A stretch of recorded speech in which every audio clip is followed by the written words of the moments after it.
Pemirsa, di tengah fluktuasi harga kelapa sawit yang terjadi dalam beberapa waktu terakhir, Apkasindo, Sumatera Selatan terus melakukan pemantauan terhadap perkembangan harga tandan buah segar sawit. Saat ini, kondisi harga sawit di daerah ini berangsur membaik setelah sempat mengalami penurunan dalam beberapa waktu terakhir.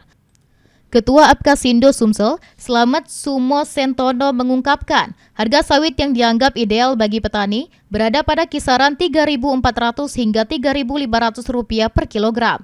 Penurunan harga sawit yang terjadi sebelumnya diduga dipengaruhi oleh permainan pasar yang dilakukan oleh sejumlah eksportir hingga berdampak langsung pada harga yang diterima petani.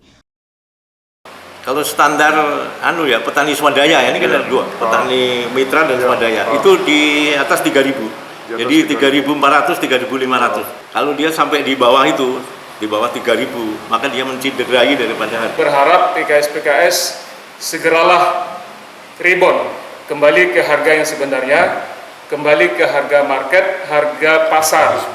Sumatera Selatan sendiri merupakan salah satu sentra produksi kelapa sawit terbesar di Indonesia, dengan luas areal perkebunan mencapai sekitar 1.800.000 hektar. Tim Liputan PAL TV.